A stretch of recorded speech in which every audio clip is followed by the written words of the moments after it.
Selamat siang, Assalamualaikum warahmatullahi wabarakatuh.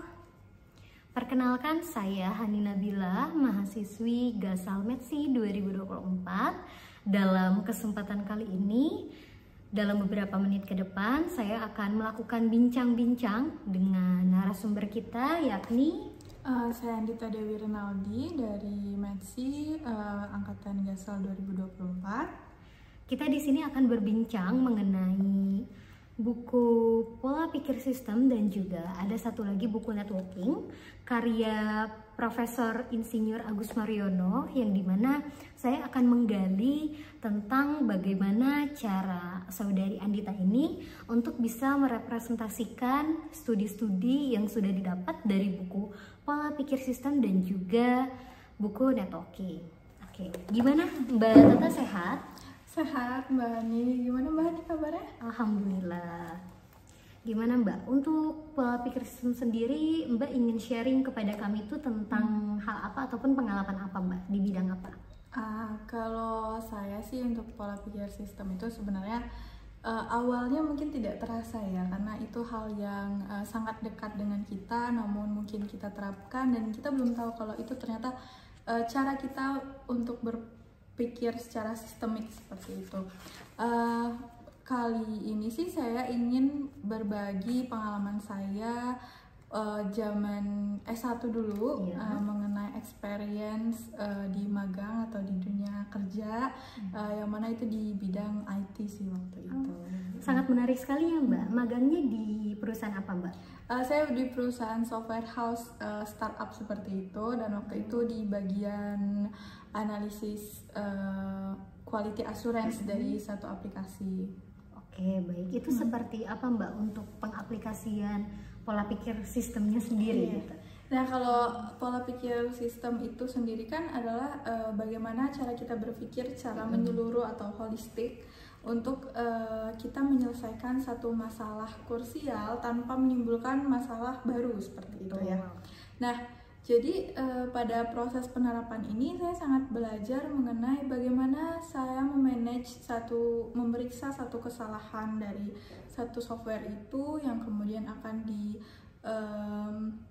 konfirmasi atau diinformasikan kepada bidang-bidang terkait dengan kesalahan tersebut, yang kemudian saya berusaha untuk mengerti alurnya seperti apa agar permasalahan ini dapat selesai dan tidak menimbulkan masalah baru di bagian-bagian yang lain.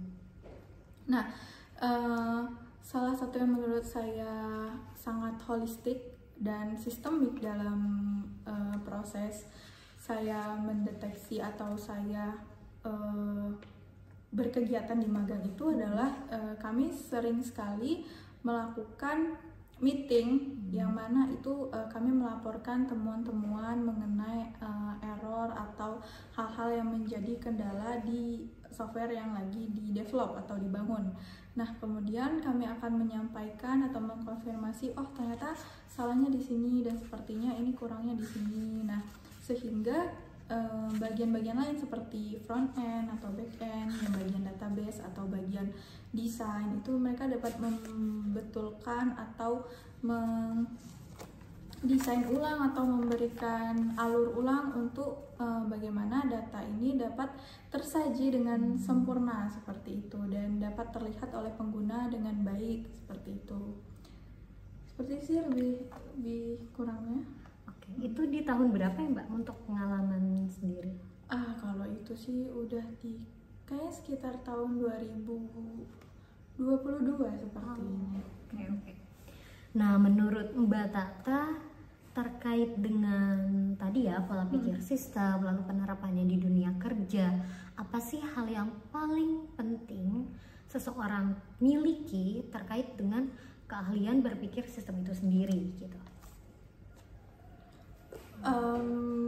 Sebenarnya kalau untuk keahlian yang mungkin dimiliki oleh kita yang sangat penting itu yang pertama menurut saya ya, itu skala prioritas yang ditetapkan. Jadi kita harus mempertimbangkan permasalahan apa yang sangat penting untuk kita selesaikan lebih dahulu dari semua masalah yang sudah kita brainstorming tadi.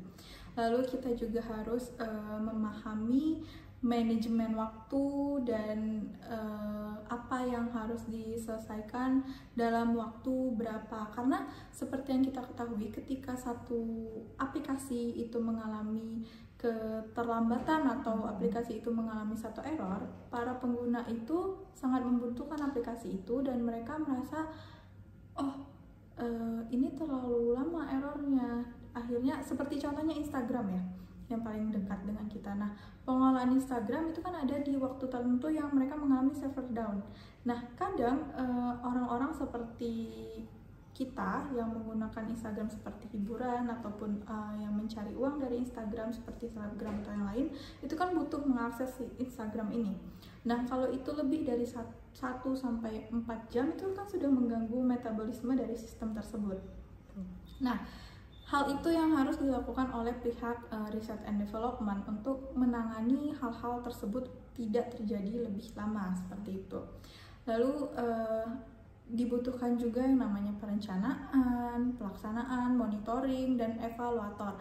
Balik lagi, setelah pengalaman saya tadi itu di meeting itu kita tidak hanya melaporkan temuan, tapi kita juga melaporkan, oh rencananya ini kapan bisa direalisasikan, ini kapan bisa dilaksanakan, apakah target yang kemarin sudah terlaksana atau belum. Lalu, nah saya memeriksa bagian kualitinya dan itu menjadi monitor dan evaluasi sekaligus seperti itu. Lalu juga menurut saya yang paling penting itu adalah sinergi. Jadi kita dan divisi-divisi lain harus melaksanakan sinergi itu dengan baik agar aliran informasi, materi, dan sumber daya ini dapat selalu bergerak seperti itu agar mencapai tujuan bersama, yaitu mendevelop perangkat lunak ini agar dapat dipakai seperti itu. Baik Mbak, tadi cukup menarik itu terkait target ya. Berarti target ataupun deadline, due date itu menjadi salah satu indikator keberhasilan suatu sistem, betul ya Mbak ya? Betul. Apalagi kalau mungkin kita di dunia kerja ya, kita ada target, ada sebuah pekerjaan yang harus kita selesaikan dalam waktu tertentu gitu. Karena tidak akan overlap dengan tugas lainnya ya, seperti itu. Nah, lalu terkait tadi Mbak, terkait pola pikir sistem ya di dunia kerja, itu Mbak sebagai individu yang dimana kita individualis tapi kita dituntut sebagai anggota sistem di dalam sistem yang besar gitu. Tentu banyak sekali dorongan-dorongan yang mengharuskan kita berpikir sistemik ya, apalagi kalau misalkan kita tadi ya magang gitu, dimana kita bisa memposisikan diri bahwa kita sebagai anak magang ya tidak memiliki kapasitas yang besar, kita harus manut gitu. Nah, menurut Mbak sendiri ya mengenai tadi dan juga Mbak sendiri sebagai magang gitu, itu bagaimana cara Mbak menggunakan skala prioritas ataupun ketika bekerja Mbak bagaimana caranya untuk menentukan prioritas mana dulu nih yang harus kita kerjakan seperti itu? Kalau itu balik lagi lebih ke masalah yang paling penting. Jadi semisal kalau dalam sistem IT itu yang paling penting adalah responsibilitas dari aplikasi tersebut. Jadi apalagi waktu itu saya tim kami itu mendevelop satu proses transaksi. Jadi seperti e-commerce tapi dia dalam pemesanan hotel seperti itu. Nah, proses transaksi itu kan yang paling penting. Jadi dari user memilih kamarnya sampai dengan mereka melakukan payment. Nah, yang lebih penting itu di bagian paymentnya kan. Nah, hal-hal tersebut yang harus kita selesaikan terlebih dahulu. Untuk masalah seperti desain atau sistem interaksi atau tampilan atau warna apalagi, sebenarnya itu juga penting untuk kita mengerti karakteristik atau uniknya estetikanya ini tuh dari mana seperti itu kan. Tapi hal-hal yang butuh dari awal kita rencanakan yaitu tadi bagaimana alur ini, dia bakal ke bank apa, dia bakal dilakukan pembayaran seperti apa, paymentnya kayak apa, waktu paymentnya seberapa lama. Kalau pernah belanja di TikTok atau Shopee itu kan ada yang 24 jam, ada yang bahkan kalau di Traveloka itu cuma 1 jam kan. Nah seperti itu. Jadi responsabilitas dari satu perangkat lunak itu ke pengguna, seperti itu. Oke. Satu lagi Mbak yang cukup menarik ya untuk saya gali adalah Mbak ini kan memang bergerak di bidang sistem informatika ya Mbak, rekayasa perangkat lunak gitu. Nah kita ketahui bersama bahwa sistem itu memiliki keterbatasan gitu ya Mbak, baik sistem nyata maupun sistem perangkat lunak tadi gitu. Nah kalau di dunia pekerjaan ataupun khususnya di magang Mbak ya di perusahaan itu, kira-kira Mbak bisa tidak mendefinisikan keterbatasan sistem yang terjadi di ruang lingkup pekerjaan tersebut? Kalau untuk keterbatasan sistem sendiri Pak, tentunya kalau untuk keterbatasan sistem itu keterbatasannya yang pertama mungkin hardware-nya, jadi perangkatnya. Seperti yang kita ketahui, untuk mendevelop satu sistem itu kita perlu perangkat-perangkat yang juga menunjang. Nah, hal yang menurut saya paling krusial di perangkat itu adalah sistem front end ataupun back end. Jadi servernya yang menyimpan datanya atau proses menampilkan itu. Nah, sebenarnya desain juga cukup berat ya karena dia bergerak di visualisasi seperti itu. Nah, lalu mungkin juga dari biaya untuk servernya itu. Jadi nge-build satu sistem perangkat lunak itu dibutuhkan yang namanya server atau tempat penyimpanan data, dan itu cukup pricey gitu, cukup mahal ya. Nah lalu ada juga kendala di jaringan, keterbatasan di jaringan seperti yang kita ketahui kalau jaringan di Indonesia kan naik turun ya, kadang-kadang bagus, kadang enggak. Nah tapi ada yang menarik di perusahaan saya itu kita kerjanya bisa remote. Jadi dari jauh. Nah itu yang bikin jaringan itu cukup berperan penting di sistem itu karena kita bisa remote. Jadi ada yang mungkin direkturnya lagi di Aceh atau di tempat yang lain seperti itu. Lalu ada juga keterbatasan sistem dalam error atau bug seperti itu. Jadi kadang sistemnya mengalami downtime, apalagi jika memakai beberapa perangkat dalam sekaligus seperti itu kan. Lalu ada lagi legacy atau regulasi dari sistem-sistem yang ada seperti itu Mbak. Oke. Baik Mbak.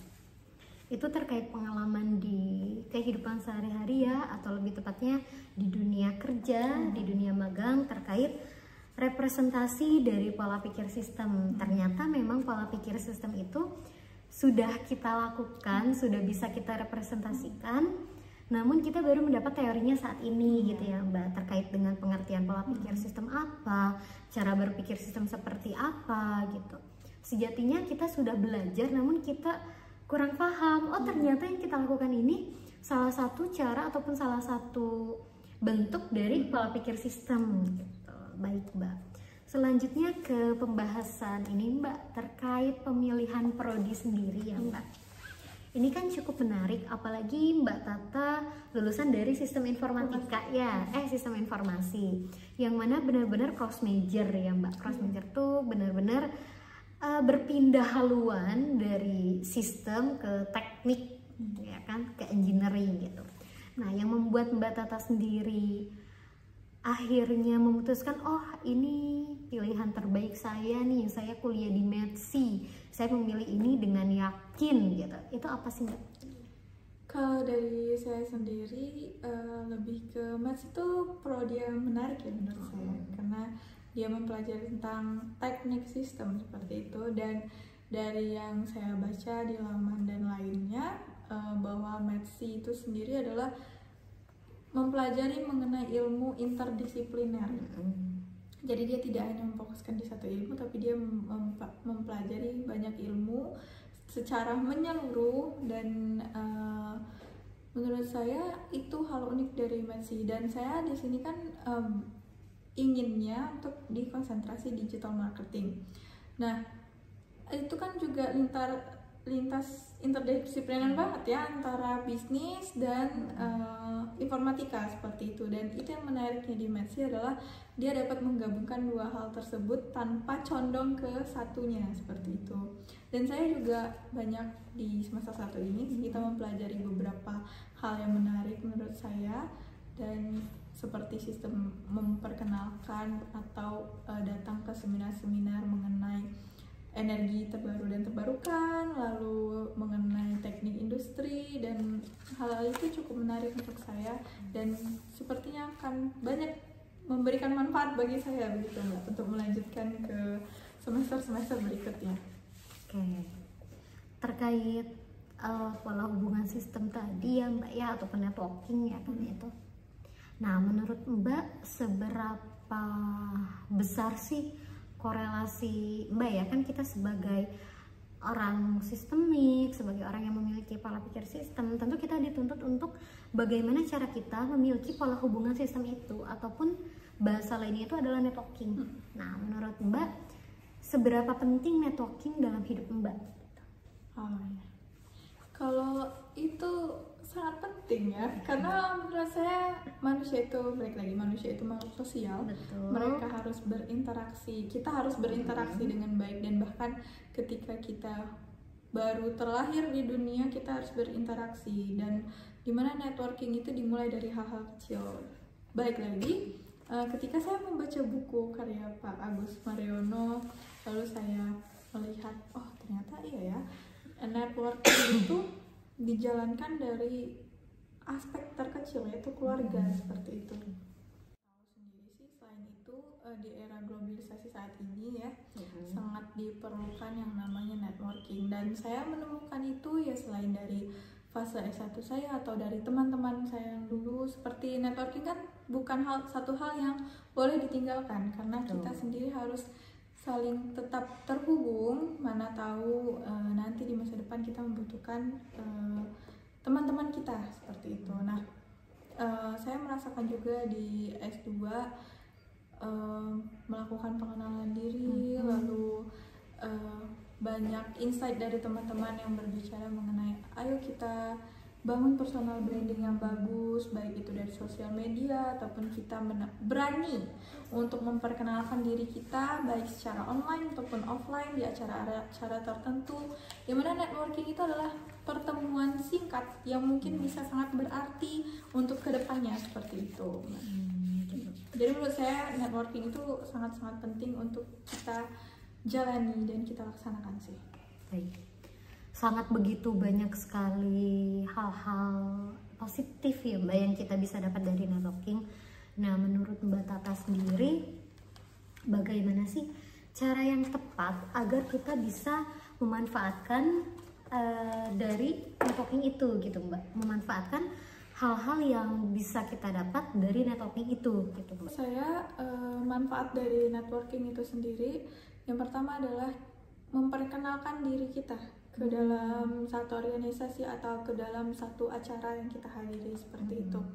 Lalu selain itu kita juga dapat menyebarkan ide-ide yang kita punya ke dalam organisasi, lalu kita dapat menyebarkan informasi atau produk yang kita punya, seperti kita punya keahlian di satu bidang ini, lalu dengan personal branding tadi kita bangun untuk kita menginformasikan bahwa oh saya bisa nih di bidang ini, dan mungkin ada network kita yang tertarik untuk menghubungi, oh kemarin saya ada ngeliat Tata posting ini deh, kayaknya dia bisa nih di bidang ini, dan itu yang menariknya dari networking. Dan kemudian feedback dari sana kita mungkin dapat mendapatkan dana atau mendapatkan keuntungan dari network tersebut, seperti itu Mbak.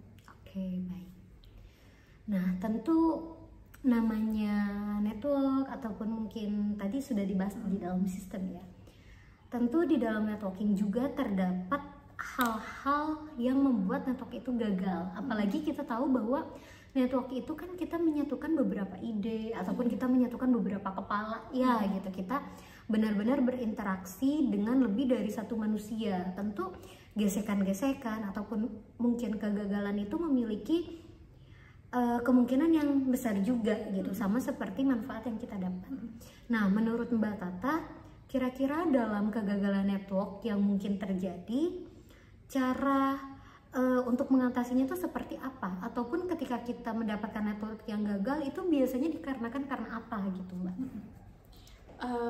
Kalau dari pengalaman saya berorganisasi ya, salah satu masalah atau salah satu hambatan dalam networking itu yang pertama adalah tidak satu tujuan, tidak satu visi. Jadi itulah gunanya ketika dalam satu organisasi kita harus menetapkan tujuan kita tuh untuk apa, jadi apa. Kita samakan dulu persepsi kita sehingga ketika ada komunikasi yang tidak baik atau proses gesekan atau ketidakpengertian dari masing-masing itu dapat dijalani atau dapat diselesaikan dengan baik seperti itu.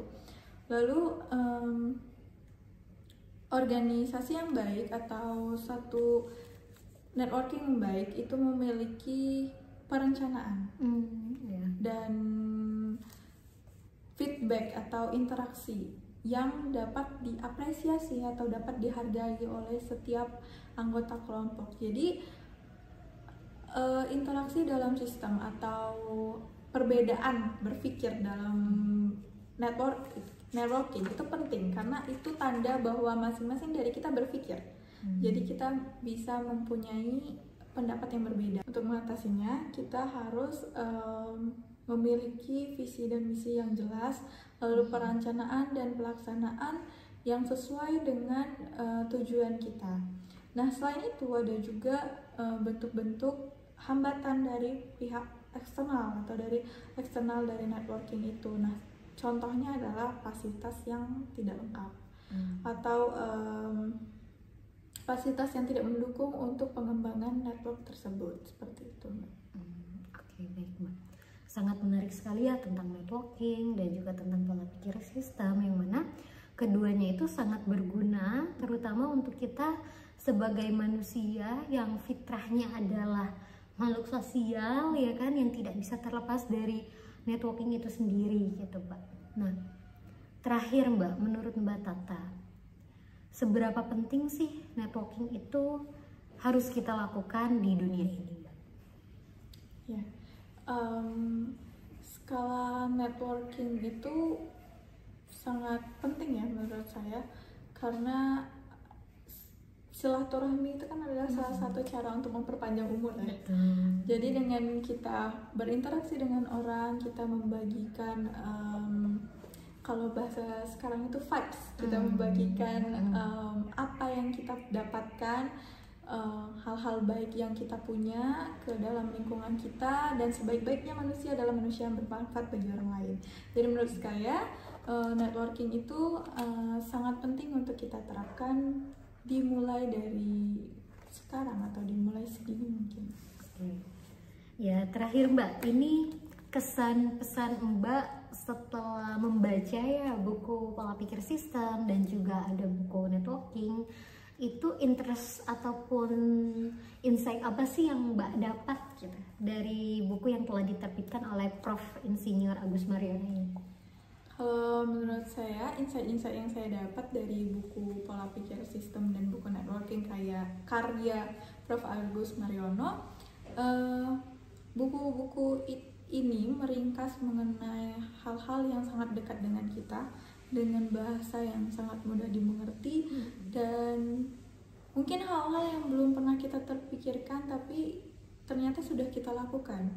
Dan dengan adanya buku ini dan membaca buku ini dan buku networking, kita dapat memaksimalkan hal-hal yang selama ini tidak kita terapkan, seperti itu. Seperti bagaimana cara kita memperlakukan network kita dengan baik, bagaimana cara kita menghandle sistem yang kita bangun atau elemen-elemen sistem yang ada di sekitaran kita, seperti itu. Oke, terima kasih banyak Mbak Tata sudah berkenan menjadi narasumber kami, dan semoga hasil perbincangan kita tadi itu menjadi ilmu, insight, wawasan kepada orang-orang. Mungkin di sini juga ada beberapa mahasiswa, beberapa remaja-remaja yang masih bingung mungkin untuk melanjutkan S2 kemana. Jika kalian memang memilih prodi yang dimana kita belajar mengenai sistem untuk kita mengatasi sebuah permasalahan di sistem, rekan-rekan bisa masuk dan sangat cocok untuk bergabung di program studi METSI ataupun Magister Teknik Sistem UGM seperti itu. Terima kasih ya Mbak Tata atas leluasa dan keluangan waktunya. Mohon maaf jika tadi di dalam interaksi terdapat beberapa kekurangan. Saya akhiri dulu untuk pertemuan pada siang hari ini, untuk podcast pada kesempatan hari ini. Sampai jumpa di podcast-podcast selanjutnya. Wassalamualaikum warahmatullahi wabarakatuh. Oke, coba lihat dulu.